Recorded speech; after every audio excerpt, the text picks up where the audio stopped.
For an entire year, my neighbor begged me for help every single night.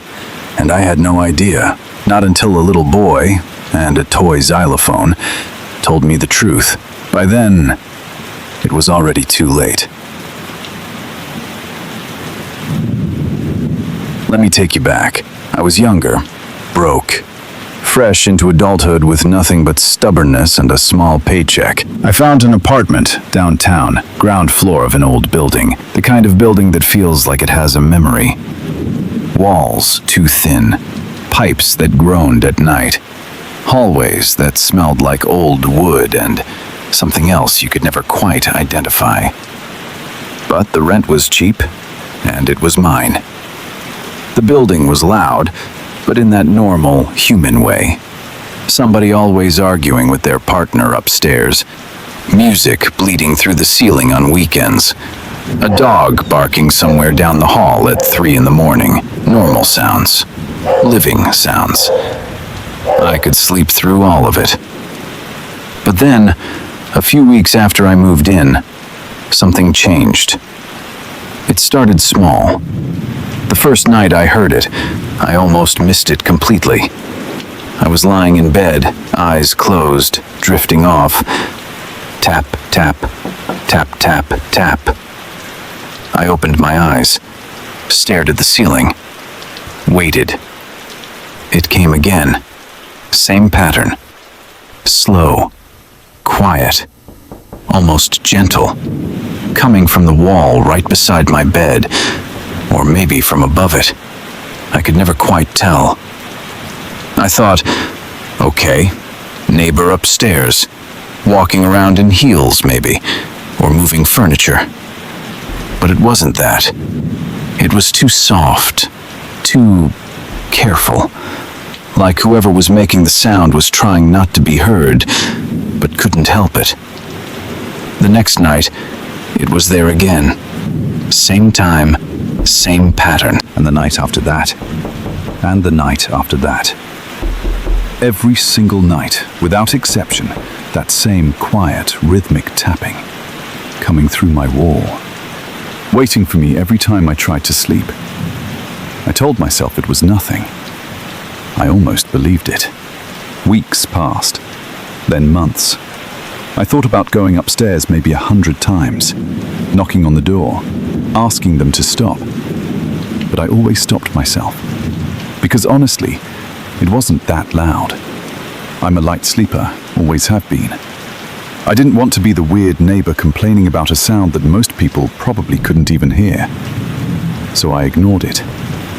But here's the thing that I kept pushing to the back of my mind. The thing I didn't want to think about too hard. The pattern never changed. Not once. Not ever. Every night, the exact same rhythm.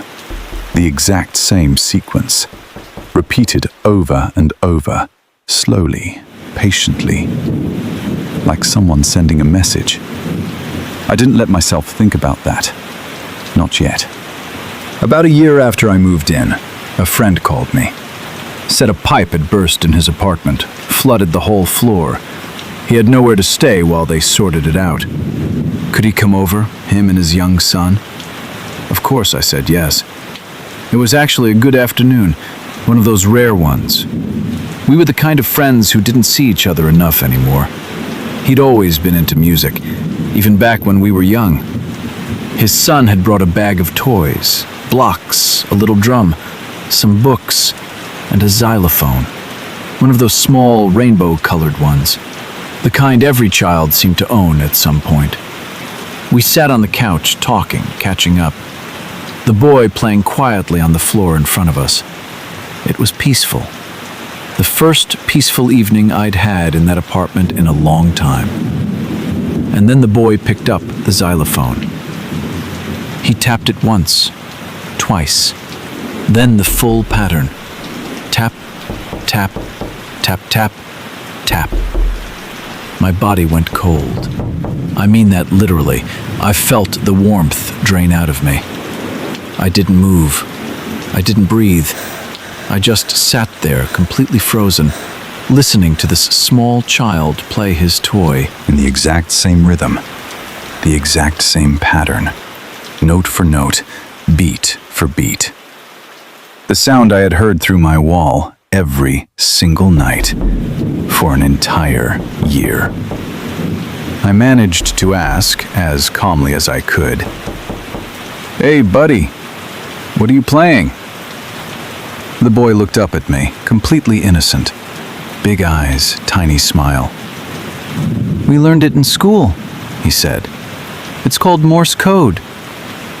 Teacher said that's the one you use when you need help." SOS.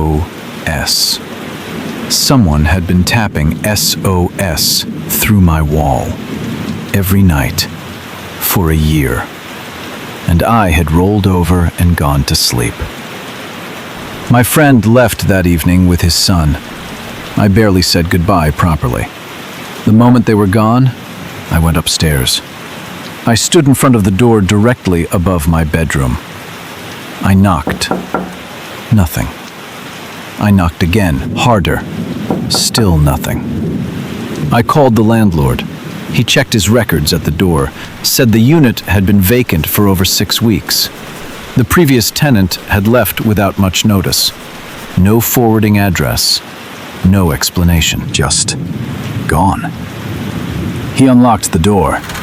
The apartment was empty. Completely empty. No furniture, no belongings. Just bare walls and a thin layer of dust on the floor. The landlord looked around, shrugged, started to say something about how everything looked fine, and that's when I saw it. On the wall. The wall directly above where my bed was. Scratch marks. Deep ones. The kind you make when your hands are desperate and you have nothing else left. And they weren't random. They were in a pattern. I never found out who lived there. The landlord had a name on file, but it led nowhere. No record, no trace, nothing. I never found out what happened to them. But I know this. Every single night, while I lay in my bed just a few feet below, someone pressed their hands against that wall and begged for help in the only way they could. And I heard them every time. I just didn't understand. I don't live there anymore, obviously. But sometimes, in whatever place I'm in now, when the house gets quiet at night, I listen differently. Because the worst thing in the world isn't a sound you can't explain. It's realizing, too late, that you could have explained it all along. She tapped every night for a year. Someone finally understood. It was already too late. Like, subscribe, and sleep with the lights on tonight.